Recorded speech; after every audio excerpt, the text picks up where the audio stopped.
Vengadores Judíos, la saga secreta del grupo que persiguió y cazó nazis tras la guerra.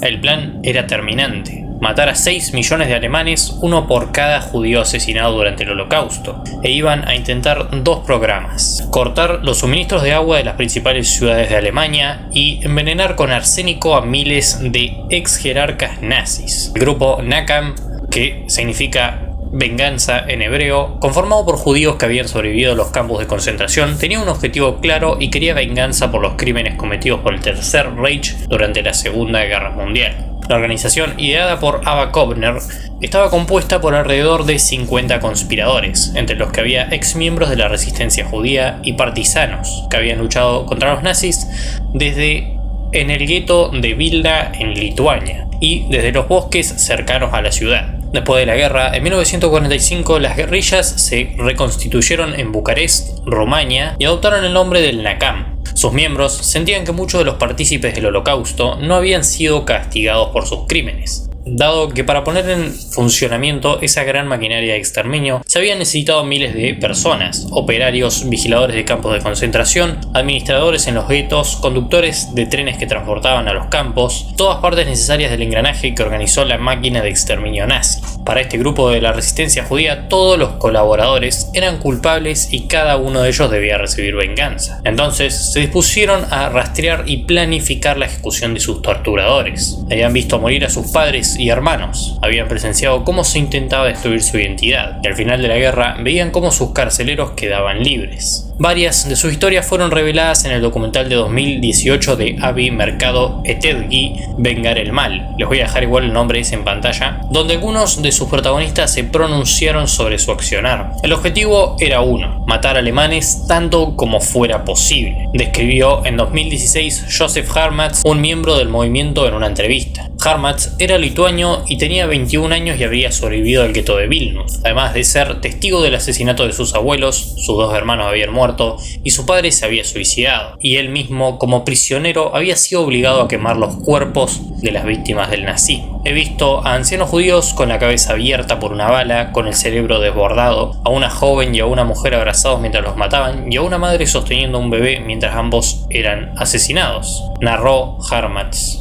Nuestra intención última era matar a 6 millones de alemanes, uno por cada judío asesinado por los alemanes. Además, opinó que el bombardeo a Dresde, en Alemania, por parte de las tropas británicas y estadounidenses no hubiera sucedido si los alemanes no bombardeaban antes Coventry, en Inglaterra, y calificó esa acción como simplemente una venganza. Y se preguntó si ellos tampoco tendrían derecho a una venganza. Algunas de sus acciones eran circunscriptas. Los miembros de la organización identificaban a un nazi que había vuelto a su vida civil, organizaban un arresto y luego se lo llevaban. Algunos de estos ex soldados eran estrangulados o ahorcados. El accionar de los Vengadores se extendió hasta la década del 50 y sus miembros fueron trasladándose a los diversos países donde los nazis se habían escondido: en España, Canadá y en algunas regiones de la América Latina. Los Vengadores, como se llamaba este grupo, rastrearon en los suburbios de Winnipeg, en Canadá, a Alexander Lack, responsable de la muerte de 100.000 judíos en el campo de concentración estonio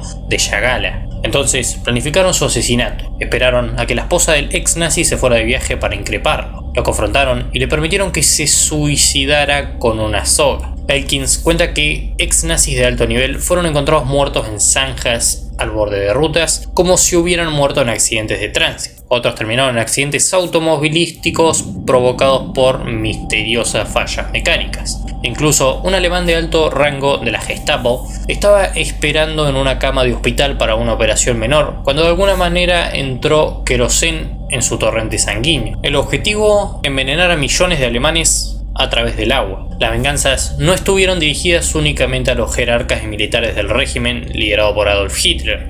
Un grupo más duro de los Nakam planeó un envenenamiento masivo. A través del suministro de agua de 5 ciudades alemanas iban a intoxicar a millones de alemanes. El plan había surgido del ideólogo de la organización llamado Kovner. Si encuentro alguna imagen, se las voy a dejar en pantalla. En 1946, miembros del grupo llegaron a infiltrarse en las centrales hidráulicas de Hamburgo, en Nuremberg, Frankfurt y Múnich. Pero el complot debió ser abordado cuando Kovner, que transportaba el veneno hacia Europa, fue arrestado a bordo de un barco, algo que generó fuertes sospechas en las autoridades británicas. Por lo tanto, se vio obligado a tirar el veneno por la borda. Todo indicaba que había sido traicionado, ya sea por frustración o por temor a que un asesinato masivo pusiera en igualdad los errores cometidos.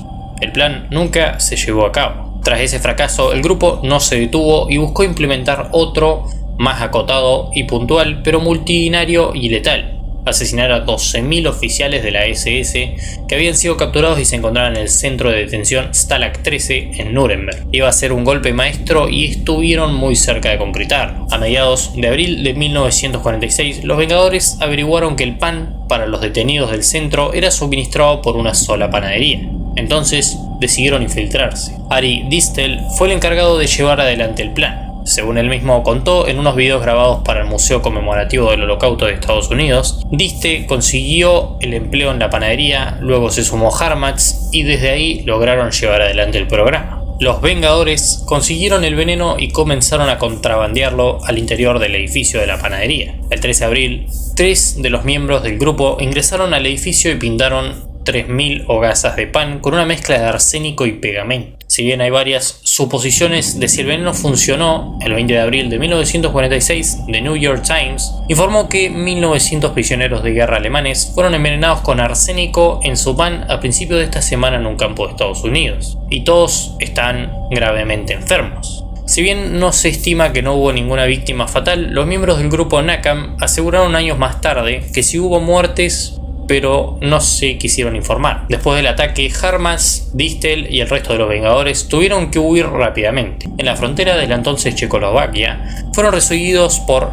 Yehuda Maimon, un sobreviviente del campo de concentración de Auschwitz, en Polonia, que logró contrabandear al grupo y llevarlos al territorio donde se constituiría el Estado de Israel. De acuerdo con archivos desclasificados del equipo de contrainteligencia de Estados Unidos que investigó el caso en 1946, que fueron obtenidos por The Associated Press, la cantidad de arsénico utilizada era suficiente para matar a unas 60.000 personas. Según Fox News, luego de que Harmatz y Distel aparecieran en 1999 en un documental televisivo narrando detalles de la operación, autoridades alemanas investigaron a ambos durante meses, pero los fiscales finalmente concluyeron que, aunque hubo un intento de asesinato, no presentarían cargo debido a las circunstancias extraordinarias.